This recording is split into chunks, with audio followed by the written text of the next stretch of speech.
हिमाचल प्रदेश के ऊना जिला के पेखूबेला के सौर ऊर्जा संयंत्र के साथ डंगी के निर्माण पर विवाद खड़ा हो गया है।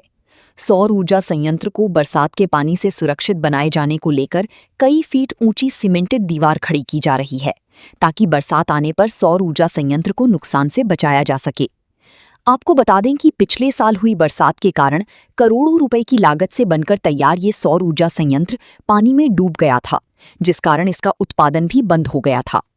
अब सौर ऊर्जा संयंत्र को बरसात के पानी से बचाए जाने को लेकर सीमेंटेड दीवार खड़ी की जा रही है और पानी को डाइवर्ट किया जा रहा है। पानी डाइवर्ट किया जाने और सीमेंटेड दीवार खड़ी किए जाने को लेकर सौर ऊर्जा संयंत्र के साथ लगती किसानों की जमीनों भी पानी में डूब जाएगी, जिसके चलते किसानों ने एकत्रित होकर आज भाजपा विधायक सतपाल सत्ती को मौके पर बुलाया और स्थिति से अवगत करवाया। भाजपा विधायक सतपाल सत्ती ने मौके पर जाकर स्थिति का जायजा लिया और किसानों से बातचीत की। उन्होंने मीडिया से रूबरू होते हुए कहा कि पिछली बरसात के कारण करोड़ों रुपए की लागत से बनकर तैयार ये सौर ऊर्जा संयंत्र पानी की भेंट चढ़ गया था, क्योंकि इसकी डीपीआर डिटेल में ना बनाकर इसका कम समय में निर्माण कर दिया गया और यही कारण था कि बरसात आने के कारण ये सौर ऊर्जा संयंत्र पानी की भेंट चढ़ गया था और इसके निर्माण और लागत पर भी सवाल खड़े किए थे। उन्होंने कहा कि हमने इसमें घोटाले की बात कही थी और मामला विधानसभा के अंदर भी उठाया था, जिसके तहत पूरे प्रदेश में ये मामला चर्चा का विषय बना था, लेकिन सरकार द्वारा इस मामले में कोई उचित कार्रवाई नहीं की थी। प्रोजेक्ट है यहाँ पर, आज आप यहाँ पर इसका निरीक्षण करने आए हैं, क्या कारण है, क्या कुछ समस्याएं जो है वो लोगों को यहाँ पर पेश आ रही है? 32 मेगावाट का जो हमारा जहाँ सोलर पावर प्रोजेक्ट लगा है गवर्नमेंट की ओर से, उसके कारण कई दिक्कतें जहाँ पर वैसे भी आई, जो प्रोजेक्ट भी कंट्रोवर्सी में आ गया। ऐसा भी माना गया कि जहाँ बहुत बड़ा भ्रष्टाचार हुआ है, लगभग 210 करोड़ रुपया जहाँ पर जो इसको प्रोजेक्ट को बनाने के लिए लगा रुपया लगा है, 225 करोड़ रुपए के लगा। और उसके साथ साथ इसी समय 35 मेगावाट का प्रोजेक्ट गुजरात के अंदर लगा, वो 120 करोड़ रुपए का लगा। तो भारतीय जनता पार्टी ने विधानसभा के अंदर भी मामला उठाया था कि इसमें लगभग 80-100 करोड़ रुपए का घपला हुआ है। गवर्नमेंट ने माना नहीं, अंत में जाकर के इसी विभाग के चीफ इंजीनियर आदित्य नेगी जी ने आत्महत्या की। उसके बाद ये प्रोजेक्ट और कंट्रोवर्सी में आया, जो उनके माध्यम से कई चीज़ें आई, जो विस्तार में नहीं मैं जाना चाहता।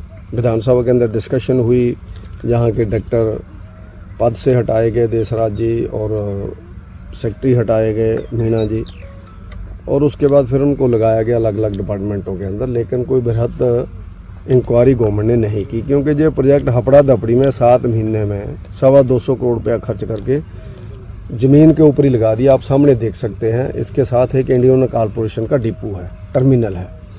अब उन्होंने टर्मिनल बनाया, उनका भी 507 करोड़ रुपया लगा। तो उस टर्मिनल को उन्होंने हाइट दी, वहाँ पर पहले फिलिंग की बहुत बड़े लेवल के ऊपर, क्योंकि ये वाटर लॉक्ड एरिया है, जहाँ 5-5, 4-4 फुट पानी आ जाता है। सारा एरिया गवर्नमेंट की ज़मीन है, एग्रीकल्चर डिपार्टमेंट की लैंड है स्वां के साथ। तो उसको हाइट नहीं दी। जब जहाँ से पानी आया तो पिछली बार ये बिल्कुल प्रोजेक्ट में बहुत बड़ा नुकसान हुआ, और उसमें नुकसान होकर के इसका जो बिजली पैदावार है वो भी बहुत कम हो गई, पावर जनरेशन बहुत कम हो गई, लगभग 10 मेगावाट तक चला गया। आजकल कितना चल रहा है वो डिपार्टमेंट वाले बता सकते हैं। तो इन्होंने एक किया कि अब एक नया डंगा इसके किनारे किनारे लगा दिया है। जब डंगा जो किनारे किनारे लगा रहे हैं 2.5 मीटर ऊंचा, तो पीछे 4000 कनाल के लगभग ज़मीन है, जिनको की उसके साथ साथ नंगड़ा की बड़ी दूर तक के मार करेगा, क्योंकि इसके सामने स्वां है, स्वां चैनलाइजेशन हुआ है, उसके अंदर पुली नहीं है इस एरिया में, ताकि पानी बाहर निकल जाए। तो जहाँ 4-4, 5-5 मीटर पानी चढ़ जाता है हर बार। आप सामने देख रहे हैं कि पहले भी इन्होंने डंगा कोई 1-1.5 मीटर लगाया, इसके ऊपर से पानी पहली बार निकल गया, जो इस प्रोजेक्ट को टोटल क्रॉस कर गया, तो इनका नुकसान हुआ। अब इन्होंने 2.5 मीटर लगाया है, तो उसके नाते किसानों का ये कहना है कि भैया हमारे खेतों के अंदर तुम पानी खड़ा कर रहे हो, इसका भी कोई ड्रेन सिस्टम आप बनाएं।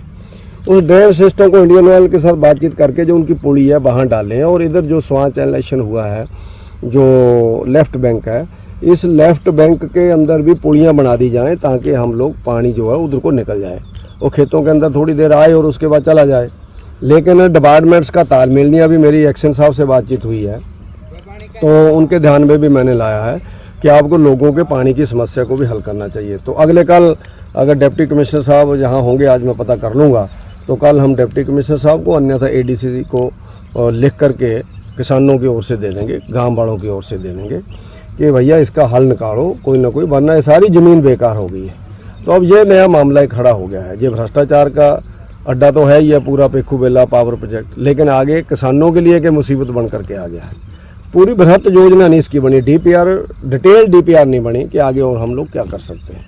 तो इसलिए हम लोग देखने आए थे। तो आज हम लोग देख रहे हैं कि किसानों की जो चिंता बिल्कुल जायज़ है। किसानों को दिक्कत आएगी, जहाँ पर खेत बिल्कुल पानी में डूब जाएंगे। थैंक यू, धन्यवाद।